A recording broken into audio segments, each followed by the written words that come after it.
A little trade recap. Uh, kind of, kind of whack. This is not happening. We took one trade today. It was this long on NQ. It was a win technically, but yeah, let's get into it. So going into today, I was bullish. Now, why am I bullish? After the market has dumped clearly since like 8 p.m. last night, we've dumped like 1,000 points. So very hell, seriously, very heavy sell off, and that is a lot of what was giving me my bias. I like this little internal bullish SMT we have here. So if we kind of go to like the 4 hour, notice ES is sold off and taken out this low, NQ is not. So we've got a little bit of an internal bullish SMT. And basically, just after this big of a move lower, I was expecting to see some sort of rebalance, and I liked these generated highs that we have here that we're heading towards.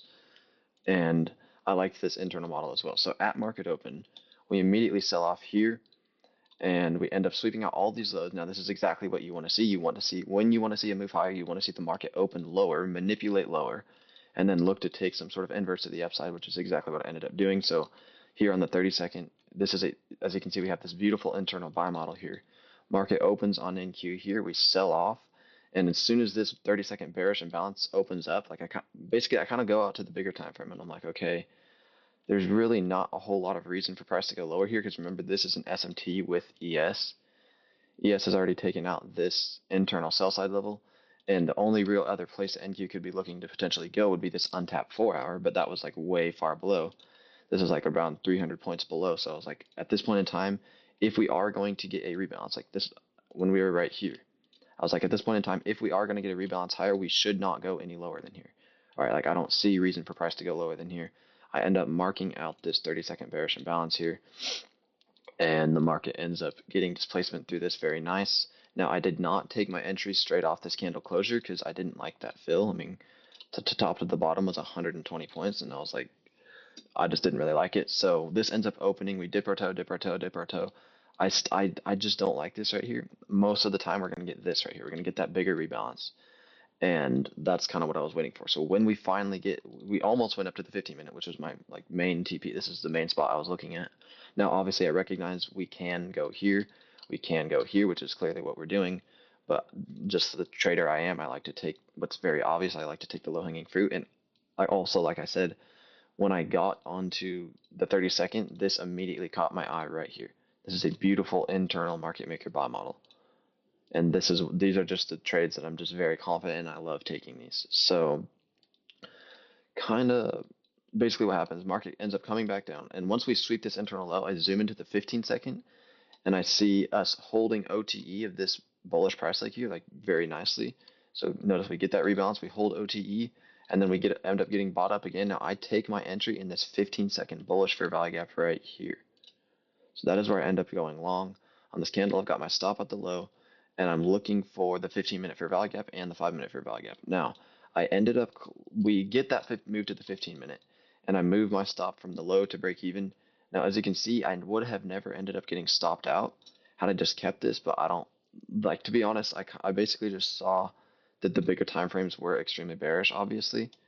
As you can see, I mean, since last night, we just absolutely dumped like 1,000 points. And I was basically, my thought process was it's very possible that we could just look to reject the first higher time frame key level that we come into, being that 15-minute fair value gap. So notice this is where I had my first TP. And if we go to the 5-minute, as you can see, this is the untapped 5-minute that I also really liked, where I had my second TP. And obviously, market's gone and taken both of those. But when I kind of see us start to, I just don't like the lack of efficiency that we had once we reached this 15-minute. Because notice, we're relatively clean price action until we get up to this 15-minute, and then we just start chopping around.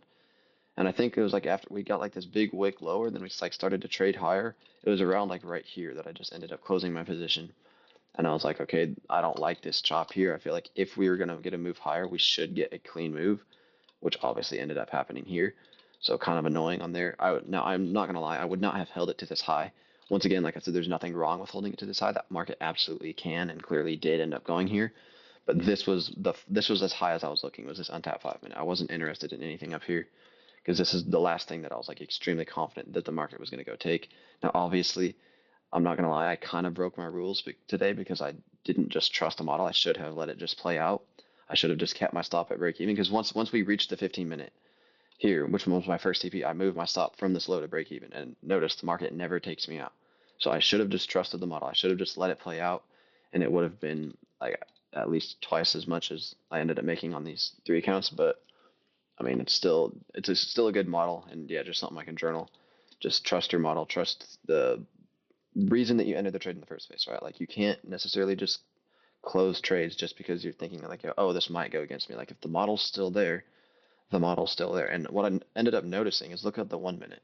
This is what I noticed after I closed that trade. What are we doing this whole time? We're simply just holding this imbalance and we're holding equilibrium of this price leg, right? So we've got 50% of this price leg. The market never closes below 50%. We never close below the 1 minute imbalance. The 15 second is giving internal manipulation. So notice we're generating all of these low resistance highs here. Then we're putting in a low, we're holding this 15 second. Then we end up, I think this was an SMT if I remember correctly with ES, and then we just get heavy displacement higher, running through all of these low resistance lows and then eventually tapping the 1 minute. But like I said, I ended up closing my trade like right about here. Once I see like I almost see a break even stop and then we come up, I'm like, okay, I don't like this chop, so I just closed it, took profits. That's not like a terrible thing to do. It's just like I said, maybe it's hindsight, but I think I should have ended up just leaving my trade be, leaving my stop at the low and letting it play out. But yeah, that's pretty much all.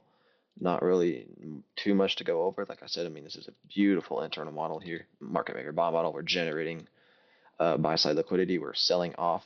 This is also AMD. Remember, we got accumulation, manipulation, and then I don't know why that always happens, and then distribution. So market maker buy model, AMD, smart money reversal here with the with this whatchamacallit here, and then I was waiting for this with this inverse value gap that's what I was talking about, but I was waiting for this low to get taken on ES, and I'm glad I ended up not because no, I had this low marked out because this is an 8:31 a.m. low, and that is this low on NQ, and I was expecting ES to go sweep this and put in this bullish SMT, so I was not going to enter this long on NQ until I saw ES take this low, but it was as soon as I saw this candle close on ES bullish that I kind of realized like if we are going to go take this low, this is not the type of candle closure that you want to see. Like something that I always pay attention to is like displacement and candle closure, right? Like if we're going to see this low get taken,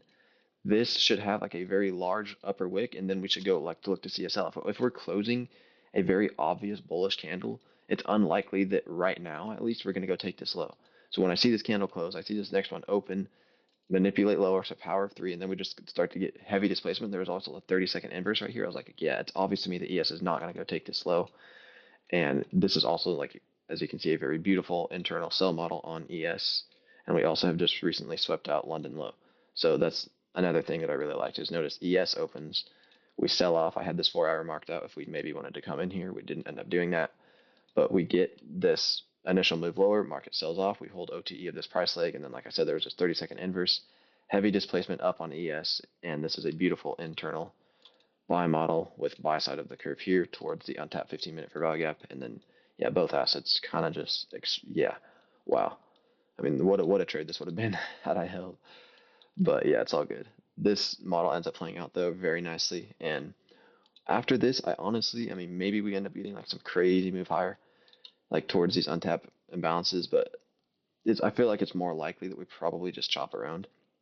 That would also be what I prefer to see because I feel like it just sets us up for good price action in the days to follow when we end up accumulating and building liquidity. But yeah, that's today. Pretty nice trade overall. Definitely should have just trusted the model and actually followed my rules and just left the stop at break even. But I did, like I said, ended up closing here, and then we've just skyrocketed since then. But yeah, pretty good trade, and I'll see y'all in the next one.